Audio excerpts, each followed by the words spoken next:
vamos a desarrollar este tema. A ver.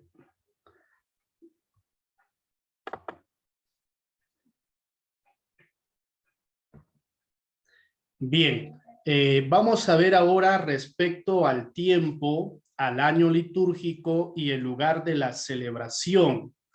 Es importante diferenciar entre el tiempo cronológico que seguimos todos y diferenciar el tiempo litúrgico que va a abarcar sobre todo nuestras celebraciones.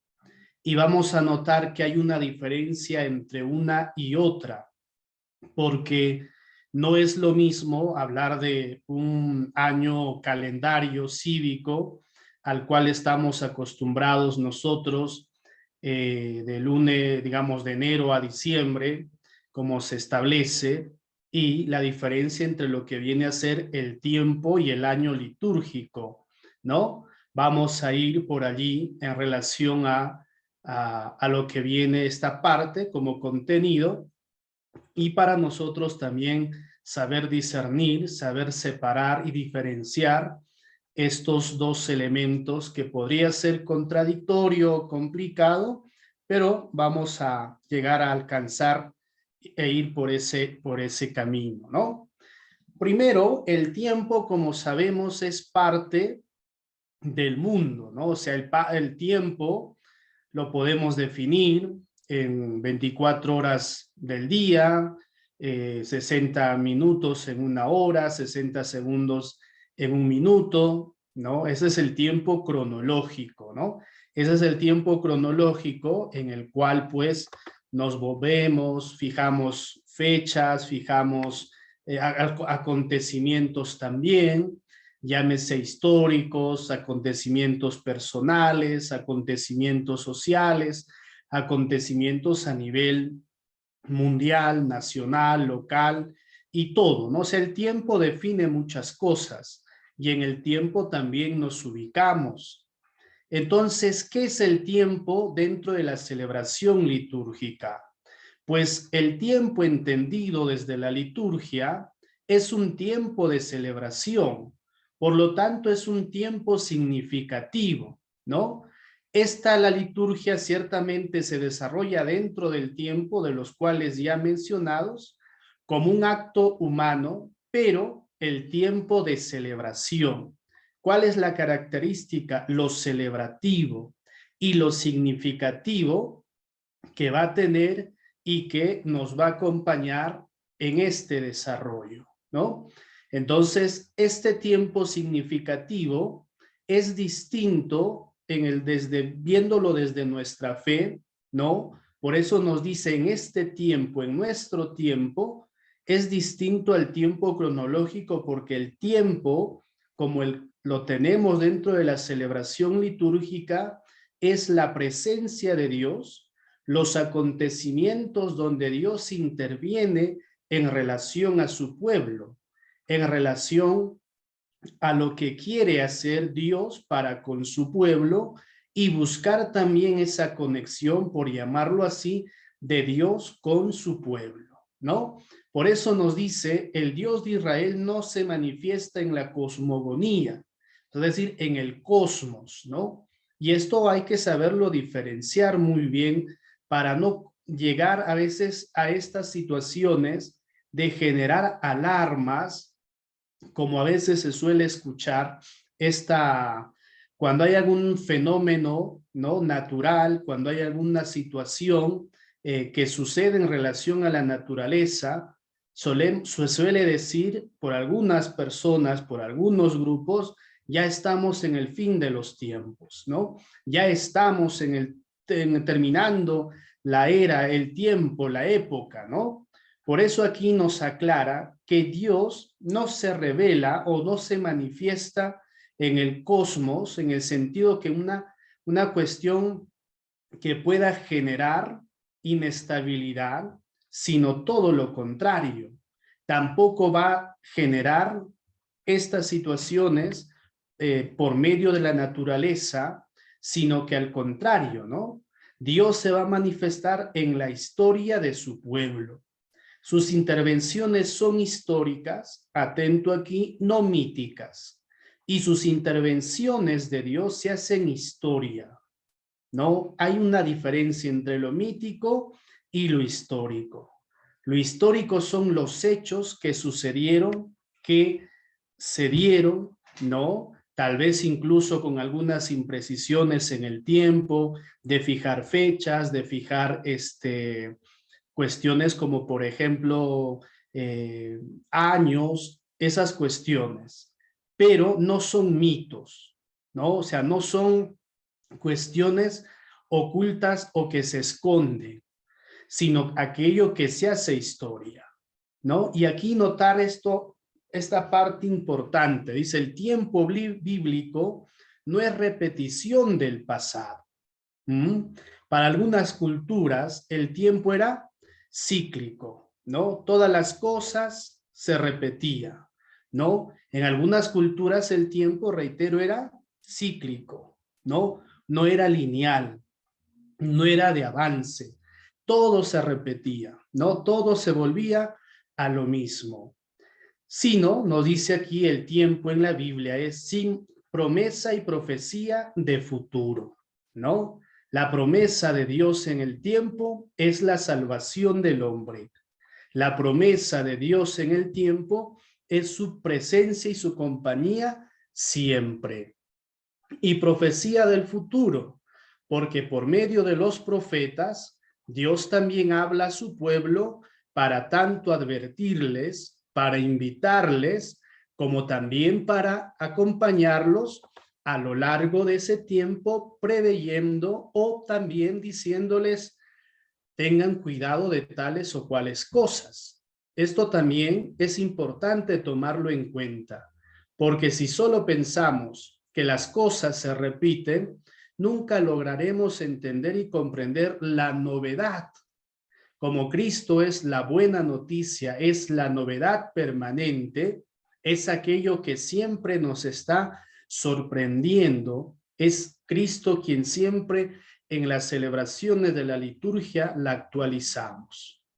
Por eso cada acontecimiento divino, salvador del hombre, es irrepetible y liberador, ¿no? O sea, dos cosas, irrepetible, que no se repite, que no regresa a su comienzo, ¿no? Que no volvemos a girar en el mismo círculo, ¿no? Sino que avanza, nos hace crecer, nos hace descubrir nuevas cosas, podemos ver nuevos tiempos, podemos mirar con otros ojos esos acontecimientos y nos libera también del pasado, nos libera también de las cosas que puedan estar alejando y distanciándonos de las cuestiones donde nosotros podamos sentirnos a veces en ese tiempo, en ese detenimiento, atado a muchas cosas, atado a muchas cuestiones tanto personales, incluso humanas,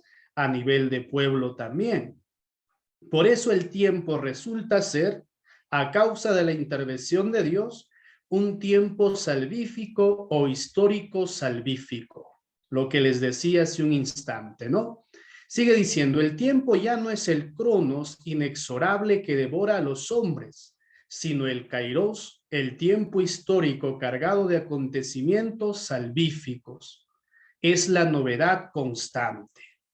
Entonces vamos notando la diferencia entre ese tiempo cronológico y el tiempo desde Dios, el tiempo desde lo que la iglesia propone también en la liturgia, que es un tiempo salvífico o histórico salvífico. Cada acontecimiento que recordamos es en ese plan salvífico.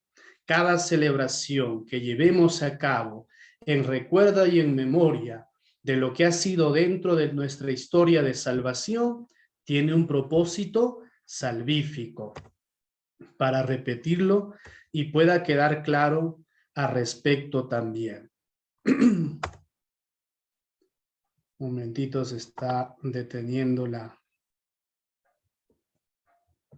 Bien, entonces, ¿cómo definir el tiempo litúrgico en esta diferencia que nosotros podemos hacer para lo cual también ya con este matiz del término litúrgico, ¿no? Entonces, el tiempo litúrgico es un tiempo de celebración, es la ritualización del tiempo histórico salvífico, es decir, la celebración de los acontecimientos en lo que se ha manifestado la salvación de Dios. Eso es lo que celebramos, es lo que recordamos y es lo que actualizamos. Y también es desde allí que nosotros buscamos una renovación en nuestra vida, tanto espiritual, personal y en la participación también dentro de la iglesia.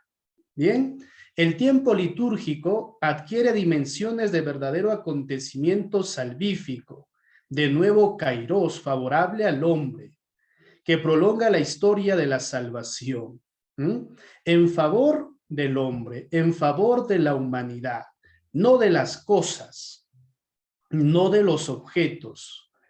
Tal vez los objetos permanecen siempre y como objetos ni sientan, ni razonen, ni reflexionen, ni noten esos cambios, pero el hombre en cuanto que vive, en cuanto que celebra, en cuanto que se une, se hace partícipe, está viviendo siempre un nuevo kairos, una nueva vivencia, una renovación desde esas celebraciones. Y esto es importante siempre resaltarlo, por lo menos desde mi experiencia como sacerdote. He escuchado a muchas personas que tal vez se acercan después de mucho tiempo a la iglesia, a la participación en la Eucaristía o a una participación completa de la Semana Santa y suelen decir, no había sentido hace mucho tiempo esto, ¿no? No había vivido algo como esta celebración hace muchos años, ¿no? Entonces esto siempre tiene ese propósito. Los tiempos litúrgicos de Israel eran ya signos memorables de una presencia cada día más intensa de Dios entre los hombres, que desembocó en la plenitud de los tiempos. Nos dice Gálatas y Tito también, ¿no? La presencia de Dios intensa, la presencia cada día más intensa de Dios entre los hombres. Desde que puso su mirada en la humanidad, desde que vio que lo que debería tener el hombre en su vida es la liberación, la libertad, la salvación, Dios no dejó de hacerse presente en distintos momentos. En algunos momentos podríamos decir más fuertes que otros, pero siempre estuvo presente. ¿Qué es lo que nosotros también vivimos dentro de la liturgia? Hay momentos, tiempos fuertes, hay tiempos, entre comillas, diríamos, normales, y hay tiempos de verdadera renovación en nuestra fe, de nuestra renovación en la participación dentro de la iglesia, y es lo que vamos a ir viendo más adelante al respecto, ¿no? Entonces, así como hay el tiempo litúrgico, es lo mismo hablar de año litúrgico o calendario litúrgico. ¿Qué es el calendario litúrgico o qué es el año litúrgico? ¿No? Es el sistema que organiza y distribuye las divisiones del tiempo de acuerdo con un principio no solo cósmico, sino también significativo. Esto para poder entender, organiza y distribuye lo que vamos a celebrar, lo que vamos a recordar, lo que se vivió en un tiempo, lo que actualizamos en las celebraciones y al mismo tiempo se hace significativo. El año litúrgico es el seguimiento durante todo un año comunitariamente como la iglesia de la salvación realizada por medio de Jesucristo, ¿no? O sea, como iglesia nosotros recordamos, celebramos la salvación de Dios realizada por medio de Jesucristo, ¿no? Los acontecimientos que se fueron dando. La celebración año tras año de este mismo seguimiento. Entonces, es organizativa, está al servicio de la celebración del misterio de Cristo y de la obra de la redención en el círculo del año. Es lo que nos dice Sacrosanctum Concilio en estos numerales que tenemos delante nuestro en nuestras pantallas. Organización, puestas al servicio de la celebración del misterio de Cristo y de la obra de la redención, de nuestra salvación. Dos ejes importantes que van a definir, si se quiere llamar, el año litúrgico. Viene a ser la Pascua, donde celebramos la pasión, la muerte y la resurrección de Jesucristo, ¿no? Que va acompañada o precedida por la Cuaresma y que luego va también acompañada de la cincuentena pascual que se prolonga hasta Pentecostés, donde es su conclusión. Nosotros diríamos hoy por hoy estamos en este último tramo de la cincuentena pascual, ¿no? 50 días donde hemos vivido, diríamos así, el efecto de la Pascua, de la resurrección de Cristo, y va a llegar a su conclusión con Pentecostés. De ahí iniciamos una etapa o un tiempo ordinario, no en el sentido que no tenga valor e importancia, sino diríamos, volvemos a lo cotidiano, a aprender de Jesús en el día a día, en el domingo tras domingo. Entonces, la Pascua precedida por la Cuaresma, ¿no? Después acompañada por la cincuentena pascual hasta Pentecostés. El segundo eje, la Navidad, que viene a ser la venida del Hijo de Dios al mundo. Que esta también está precedida por el Adviento, ¿no? Y que luego también vivimos un tiempo de Navidad, que se prolonga con la Epifanía como segunda fiesta de esta venida. En cuestiones de tiempo, notamos que esto es más corto, ¿no? El Adviento 4 semanas o 4 domingos, después de Navidad de la Epifanía, que a veces puede ser una semana o semana y media, de acuerdo a lo que vamos a ver más adelante. Pero estos son los dos ejes. ¿En quién están centrados? En Cristo. ¿Quién es la razón de ser? Cristo. Por eso que cuando nos saludamos también en la Pascua de Resurrección decimos felices Pascuas de Resurrección. En otros lugares todavía se usa este término, ¿no? Feliz Pascua de Navidad, ¿no? Es la celebración de las celebraciones. Aquí vamos a entrar en unos datos un poco históricos respecto a cómo era la celebración, y desde un comienzo no había esa organización de los tiempos, ni la organización ni la distribución. ¿Dónde era el acontecimiento de los acontecimientos? El domingo, el día de la resurrección del Señor, lo que se celebraba desde la época apostólica, es decir, desde los apóstoles. Cristo que resucita en domingo y es el acontecimiento más importante, ¿no? Por eso el año litúrgico no procede de la época apostólica, sino que se fue formando a lo largo de los primeros siglos del cristianismo, poco a poco. Aquí está la clave. Al principio y durante todo el primer siglo de la vida de la iglesia, los cristianos se reunían cada semana, el domingo, para celebrar la Eucaristía.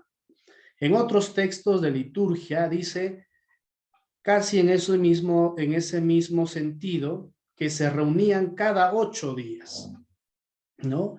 Cada 8 días se reunían para celebrar la Eucaristía, vivían la experiencia comunitaria de la presencia del Señor muerto y resucitado en el pan y en el vino que compartía. Importante esto, ¿no? A veces podemos creer y pensar que el año litúrgico estaba desde Jesús. No, esto fue un proceso como bien lo dice. Entonces aquellas reuniones es decir, los domingos donde se reunían, eran el punto de referencia de sus vidas. Cristo que resucita en domingo, Cristo que renueva a la persona, Cristo que renueva a sus discípulos.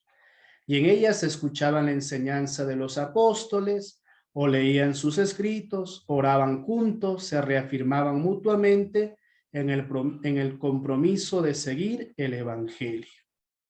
Esto para tomarlo en cuenta. Al principio, solo los domingos.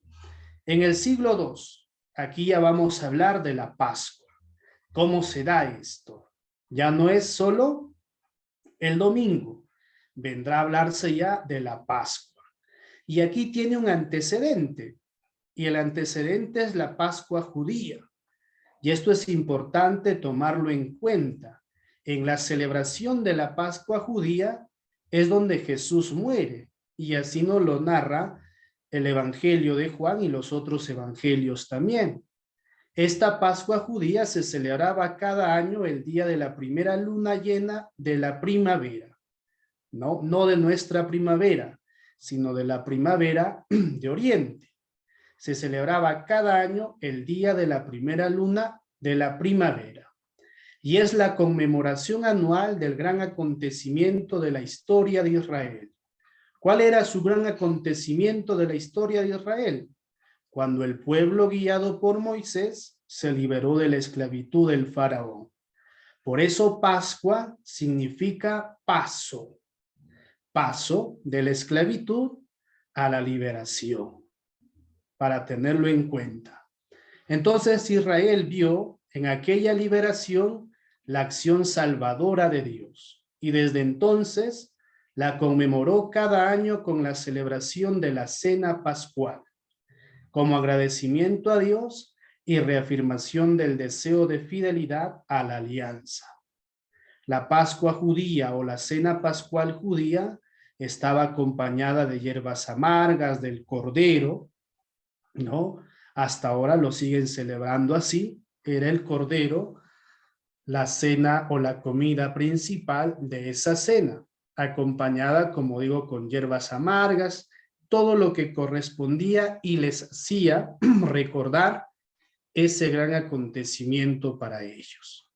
Teniendo entonces este antecedente histórico, teniendo este antecedente que hasta ahora para los judíos se sigue celebrando, ya para nosotros cristianos, al principio del siglo II, en algunas comunidades cristianas se empezó a sentir la necesidad de celebrar en los mismos días de la Pascua judía el aniversario anual de la muerte y resurrección de Jesús, que además empezó a ser vista, atentos, como la realización plena de la liberación de la esclavitud de la Pascua judía que la Pascua judía conmemoraba. Explico, ¿no? Para los judíos, la liberación de la esclavitud, ¿no? Su Pascua, su paso. Pero en Cristo, en Cristo se da la liberación plena y total. Con Cristo se nos da, ¿no? Y por eso dice, es la plena liberación. La celebración que nosotros recordamos y celebramos cada año, nuestra Pascua, es la plena liberación de la esclavitud de la Pascua judía que se conmemoraba. Entonces así nació la vigilia pascual, que poco a poco se fue extendiendo por toda la iglesia, ¿no? Entonces, qué importante es este hecho histórico.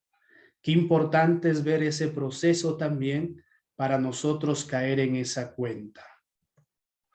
Entonces, siempre hay estas discusiones, siempre hay estas diferencias, este es hecho de, a ver, ¿cuál es lo mejor? ¿Qué es lo que conviene? ¿Qué es lo que no conviene? ¿No? Y aquí también como hecho histórico. En Roma esta celebración no empezó a hacerse hasta la segunda mitad del siglo II. Roma como que después recién toma, vamos a decir así, toma en cuenta, se pone pilas para también lo que ya se hacía en Oriente, se celebrara en Roma, es decir, en Occidente. Entonces, en aquellos tiempos iniciales, hubo una fuerte discusión sobre cuándo debía celebrarse la fiesta. Mientras la iglesia,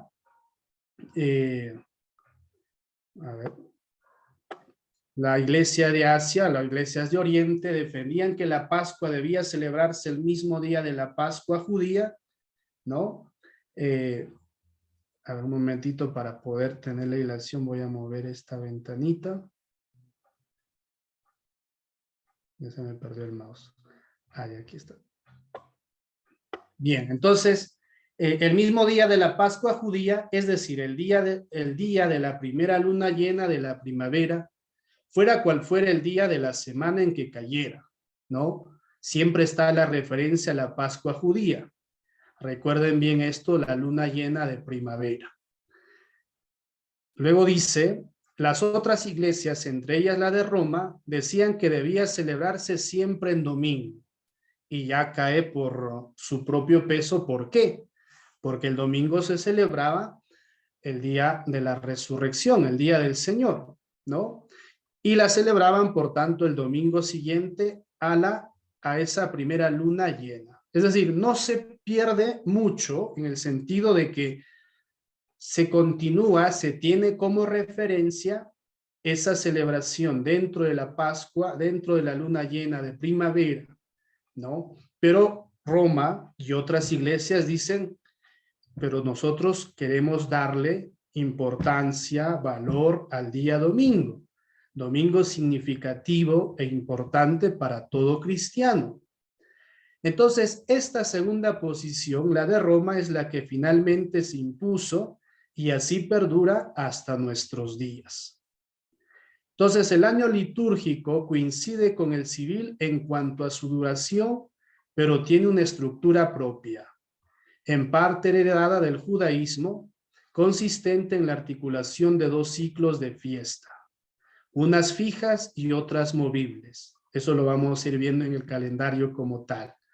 Según tengan asignado un día fijo o su celebración se determine a partir de la fecha de la Pascua. Hay celebraciones movibles, hay otras celebraciones fijas, eso lo vivenciamos nosotros cada vez que participamos de cerca, estamos siempre dentro de nuestra parroquia en estas celebraciones. Entonces, para aclarar esas, digamos, esas situaciones que todavía no estaban claras, se llega a lo que viene a ser el Concilio de Nicea. Entonces, ¿qué dice el Concilio de Nicea? Cada año se celebrará en un día distinto, pero siempre ha de ser el domingo siguiente a la luna llena de primavera. Y entenderán entonces aquí por qué nuestra Semana Santa siempre varía, ¿no?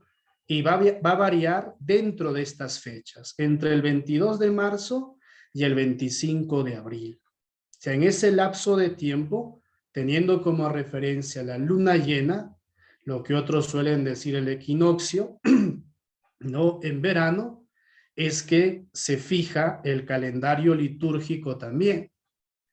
Es distinto al calendario civil, lo que les decía al inicio, ¿no? Entonces, ahora podemos entender por qué nuestra celebración de Pascua o familiarmente llamada Semana Santa tiene estas fechas, tiene estos cambios.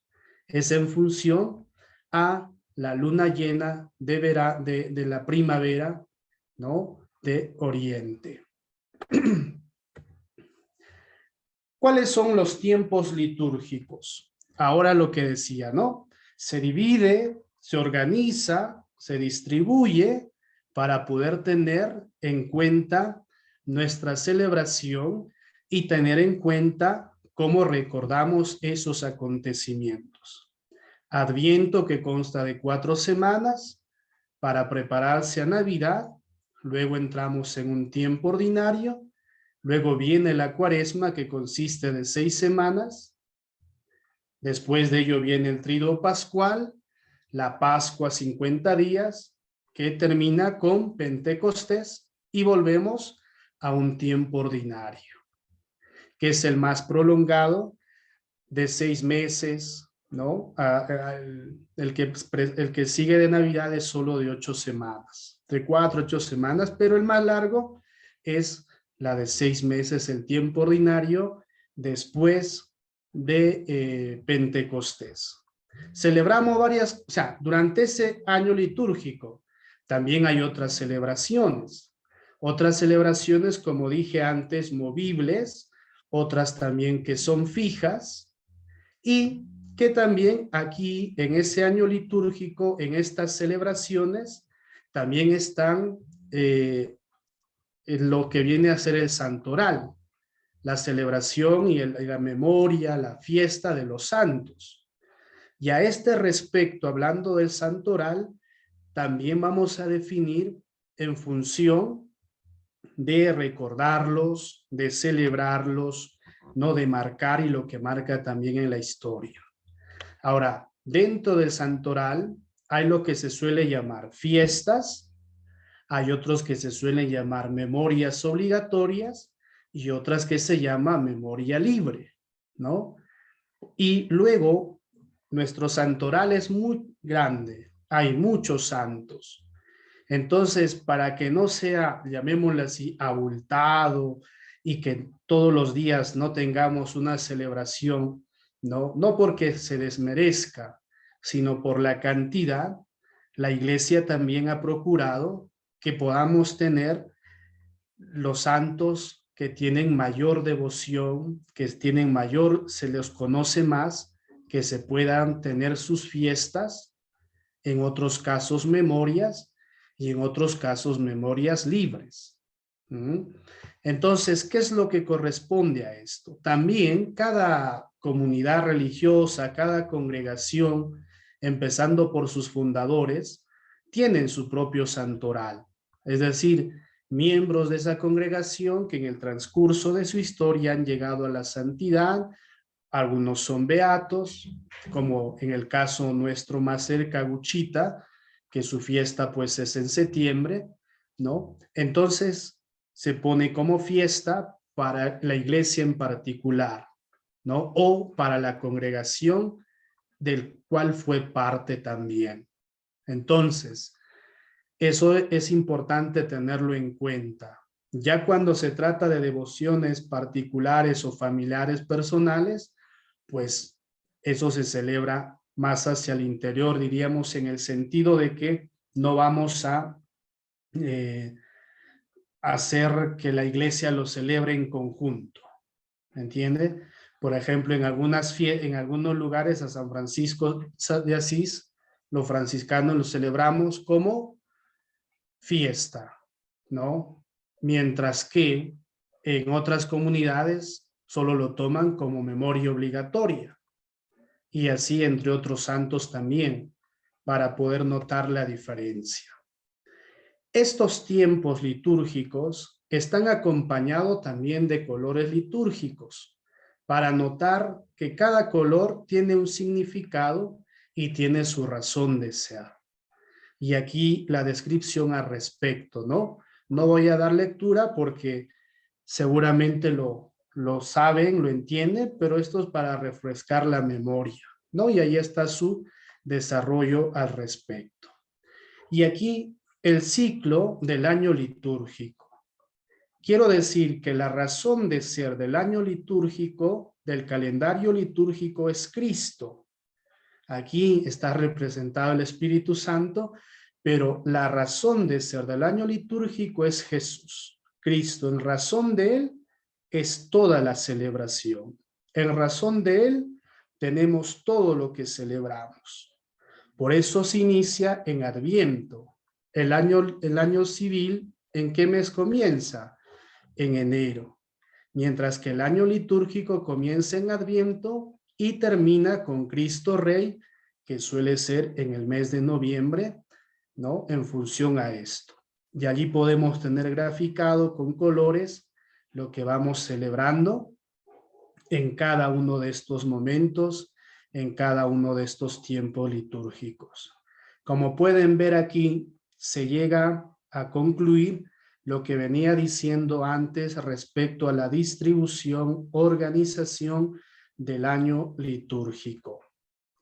Ahora, el tiempo y el año litúrgico ya lo hemos hablado. Y tenemos que hablar también del lugar de la celebración, donde celebramos, ¿no? A veces muchas personas suelen decir, padre, quiero una misa en mi casa. Pregunto, ¿es el lugar adecuado? Ahora lo vamos a entender. ¿Qué cosas, qué requisitos necesita ese lugar de celebración? ¿Qué cosas debe tener ese lugar de celebración?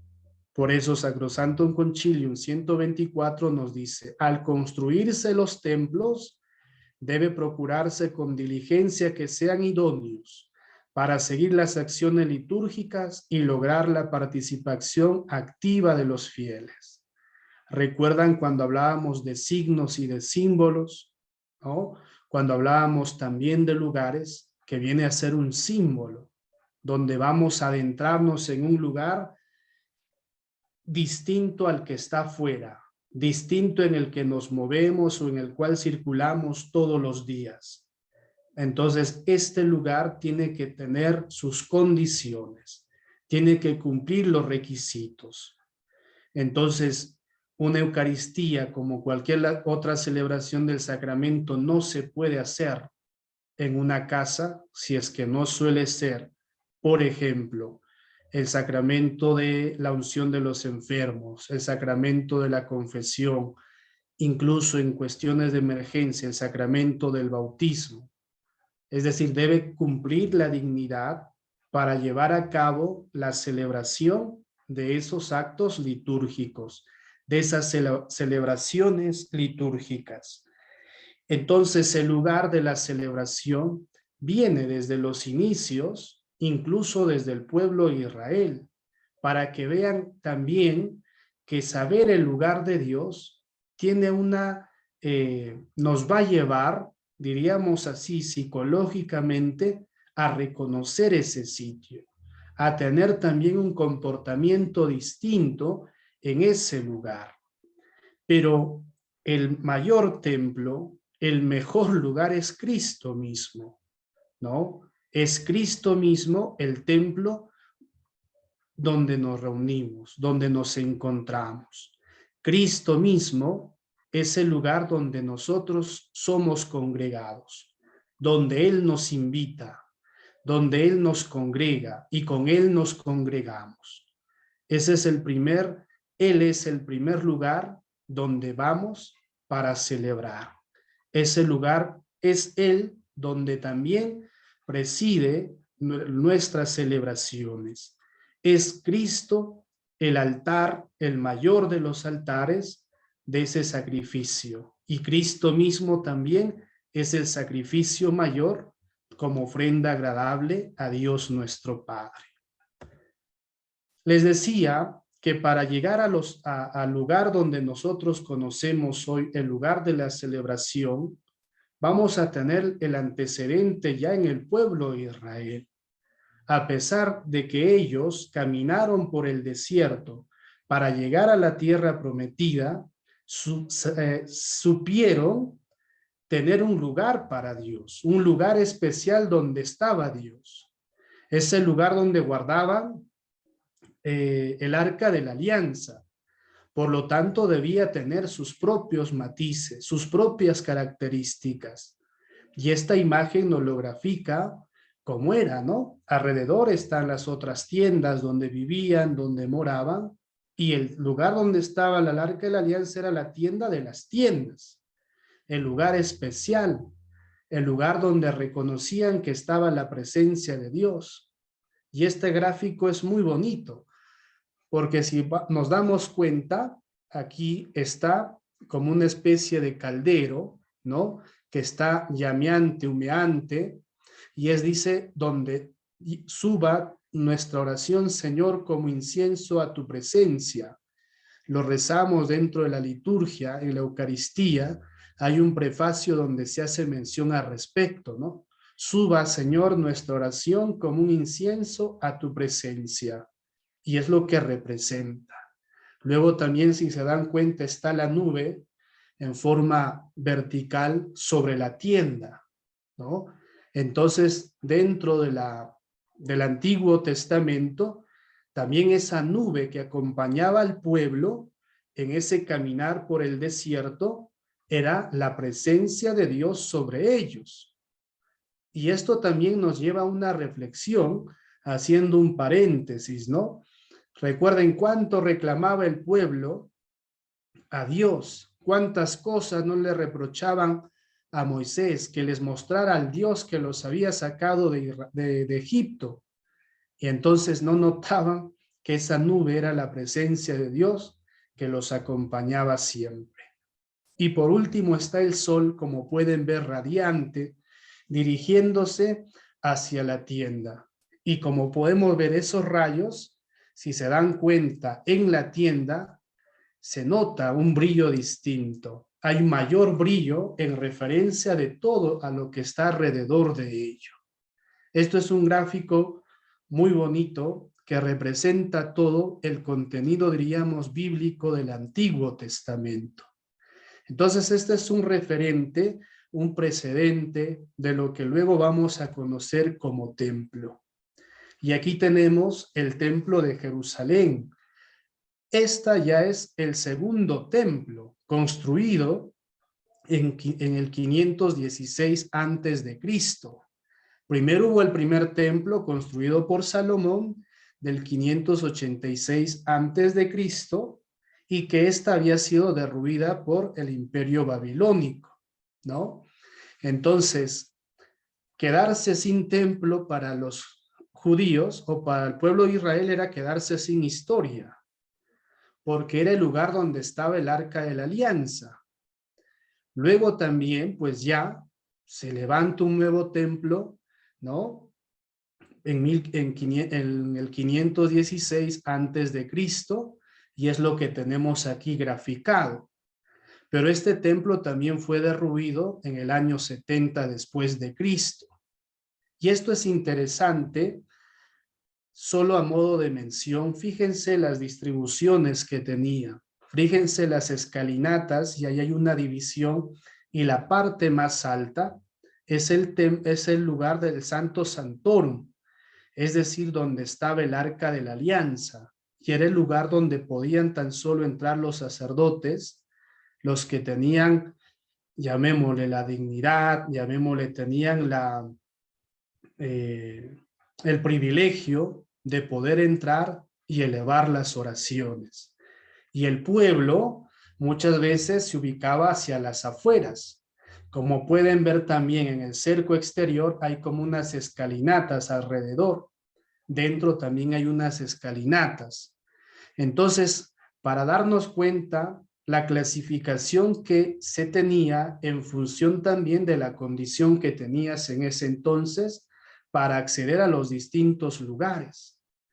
Y esto va a tener un componente interesante cuando leemos en la Pasión, cuando dice Jesús muere, ¿no? Y se escuchó un gran sonido, un estruendoso sonido, y las cortinas del templo se rasgaron por la mitad.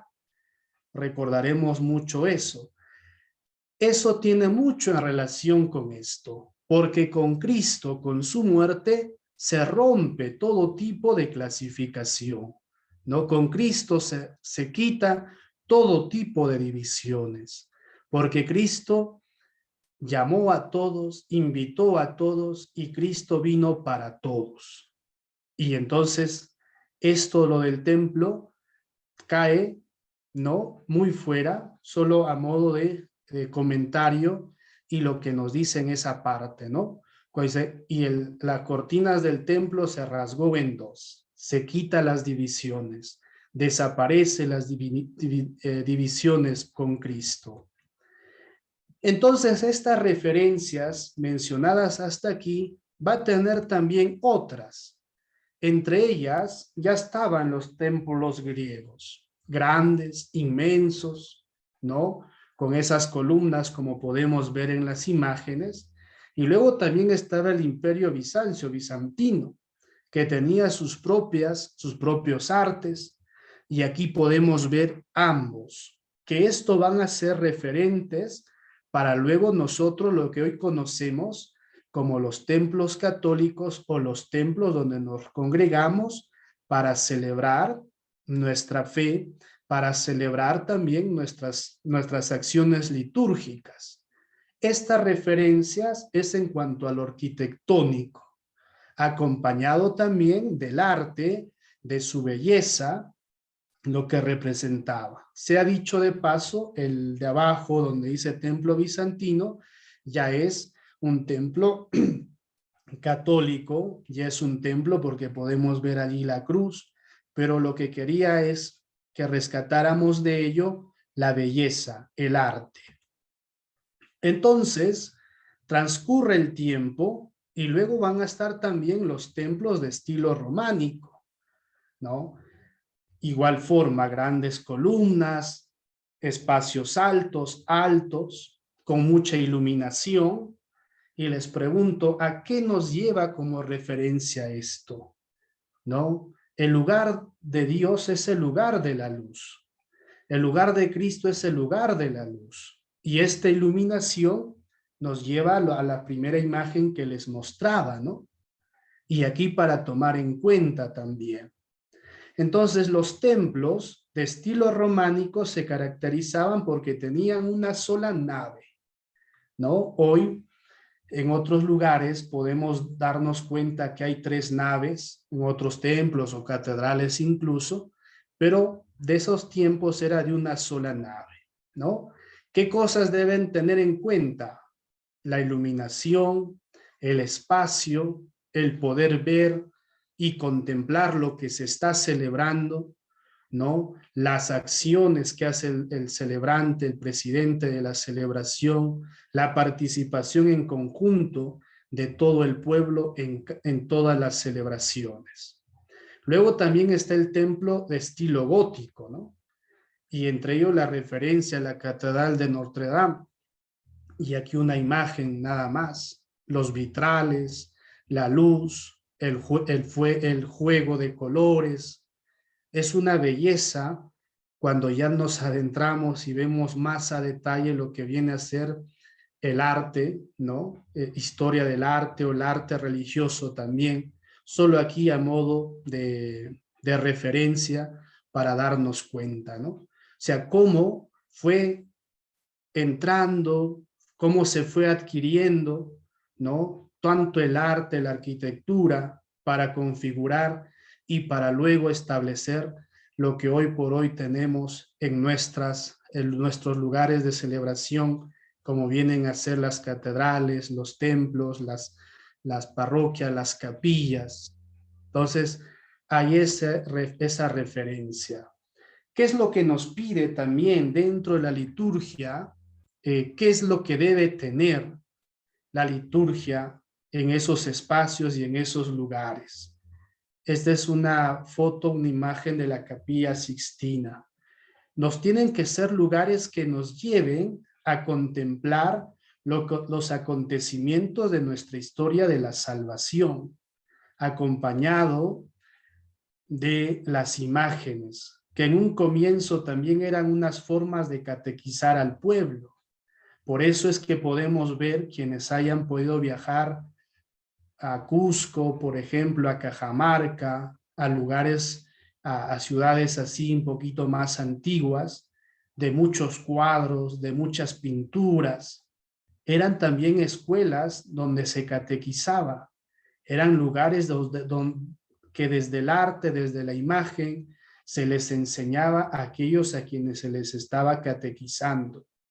Entonces, la liturgia y los espacios de celebración nos tienen que llevar a ello, a encontrar, como les decía, otro ambiente que vaya acompañado de que en ese arte, que en esas imágenes, en esos cuadros, en esas pinturas, nos hagan contemplar también y por medio de ellas nosotros adentrarnos a cada uno de esos acontecimientos que que se celebró, que lo celebramos y que lo recordamos también.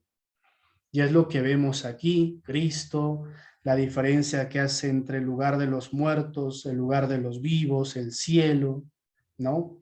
Entonces, tal vez la imagen no ayuda porque he procurado encontrar una imagen así mucho más de cerca y más nítida, pues es un poco difícil. Pero solo para tener referencia, como digo, ¿no? Y todo templo, todo lugar de celebración tiene que estar precedida por la cruz, ¿no?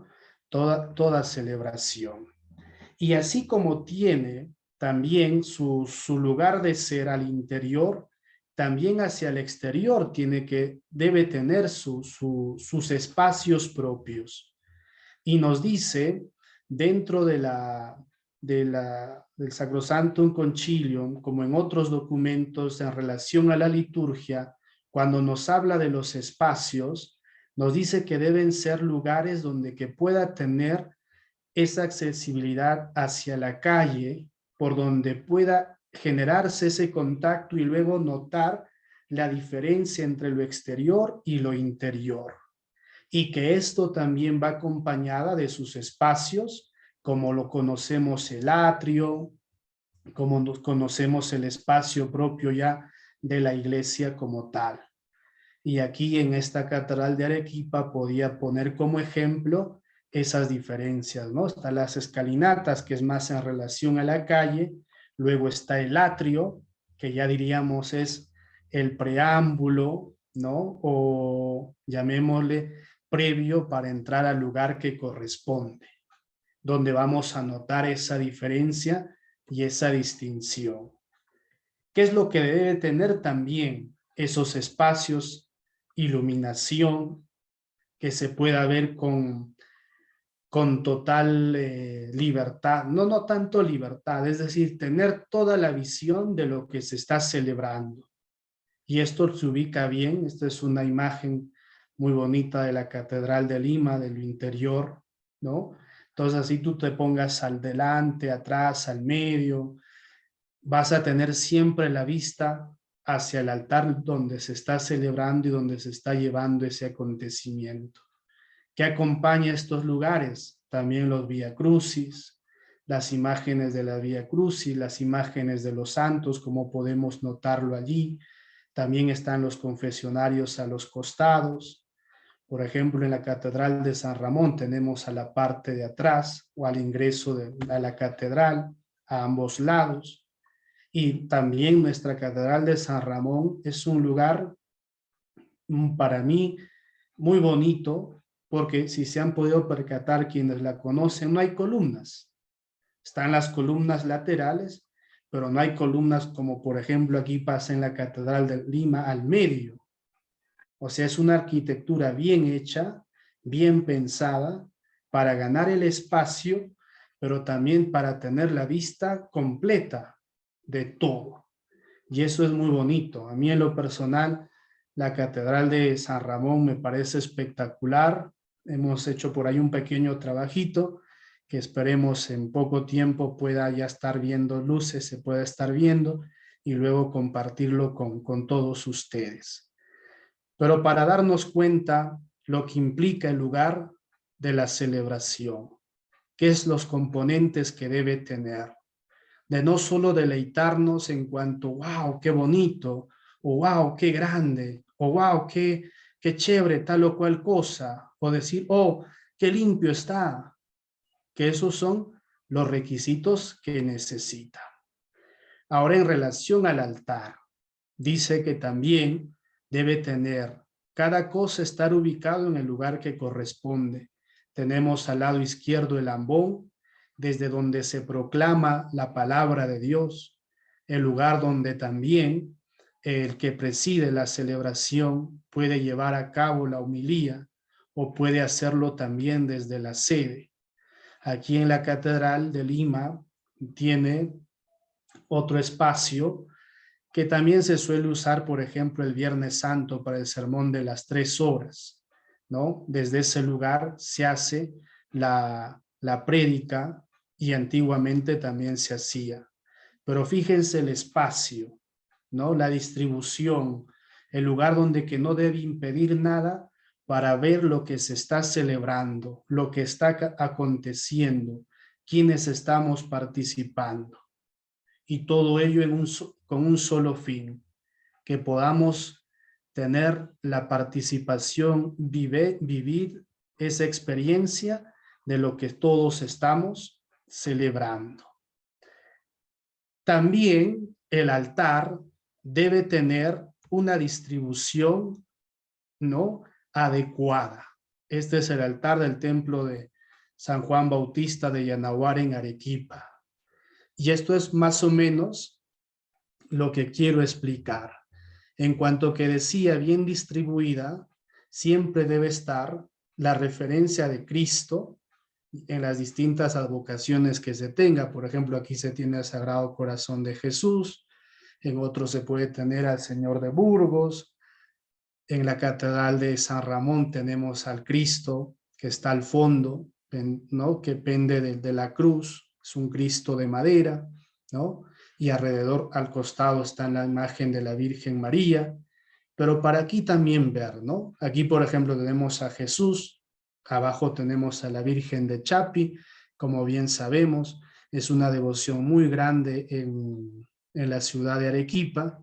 Luego al lado derecho tenemos a San Juan, patrono de la parroquia, patrono del templo. Al otro lado tenemos a San Antonio de Padua, que seguramente por historia ese pueblo debe haber tenido una devoción especial a San Antonio de Padua. Arriba tenemos en el lado derecho a Santa Rosa de Lima como a San José.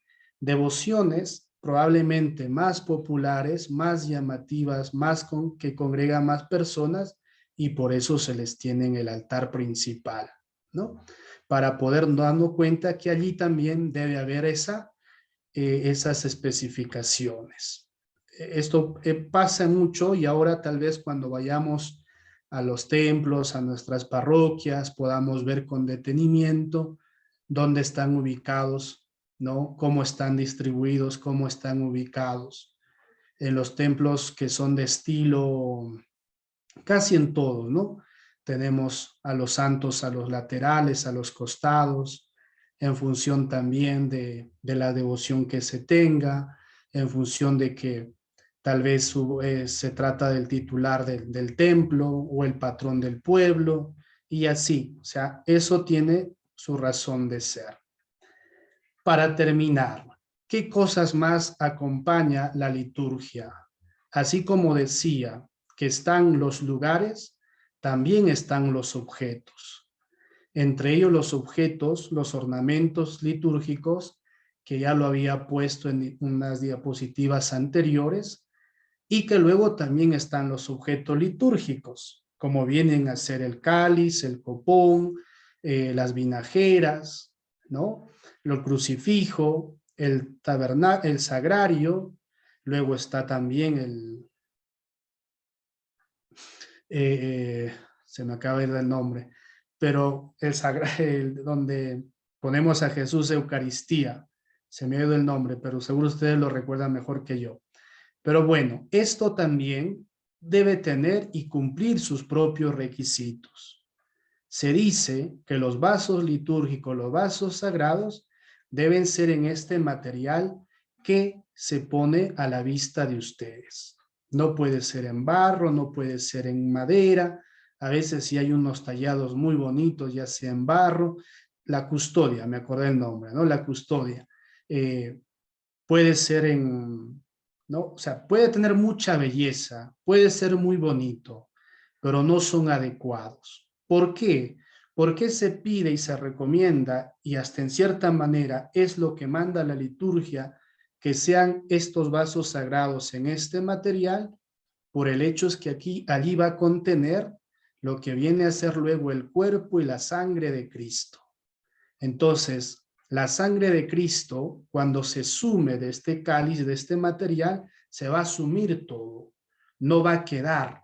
Lo que puede pasar, sí, en los objetos que tienen porosidad, como puede ser un vaso de un cáliz, llamémosle, ya sea en barro o ya sea en madera, ¿no? Que podría tener un recubierto en madera y en el interior este material de bronce es distinto, pero por cuidar de lo que contiene es recomendable y es, entre comillas, obligatorio que sean estos materiales. Eso para que lo tengan en cuenta. Y dentro de ello también quiero hacer mención para terminar respecto a lo que a veces se nos pone como una interrogante en el sentido de las ofrendas, ¿no? Muchas veces a veces preguntan, padre, ¿qué tenemos que poner de ofrendas? ¿Cómo es el orden de las ofrendas? A veces hay muchas preguntas al respecto. Pues el orden es el pan y el vino, ¿no? Pueden ser las hostias, de preferencia las hostias y el vino, y en otros casos ponen pues un pan de harina, el normal, que va acompañada de las uvas, ¿no?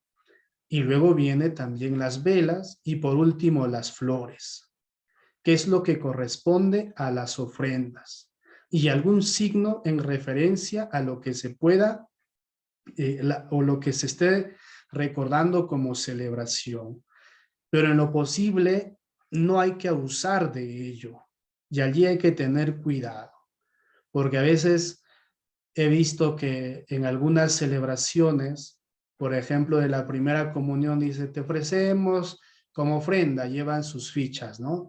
O como ofrenda llevan los cuadernillos que han trabajado, ¿no? O en algunas celebraciones de comunidades religiosas, por ejemplo, te ofrecemos, Señor, el cordón, te ofrecemos, Señor, el hábito, te ofrecemos, Señor, las sandalias, te ofrecemos, Señor, X cosas, ¿no? Pero lo que dice la liturgia es que lo que debemos ofrecer es lo que se va a utilizar en el altar, lo que se va a utilizar dentro de esa celebración. ¿Qué utilizamos? Pan, vino o la hostia, el vino, las velas para adornar o el cirio para adornar ese altar donde se está celebrando y luego también las flores que adornan el lugar. Y es por ello que aquí regreso a esta imagen para darnos cuenta de ello, ¿no? Están los candelabros, como pueden ver ustedes, está el altar, al fondo el altar principal, luego están las flores que adornan el altar, el lugar de la celebración.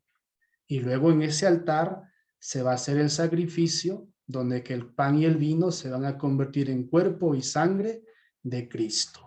Bien, eso es lo que tenía y quería hablarles en relación a lo que viene a ser el año litúrgico, el tiempo y el lugar de la celebración, también como los objetos.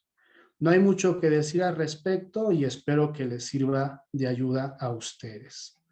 Ahora sí, si es que hubiera algún comentario, alguna pregunta al respecto.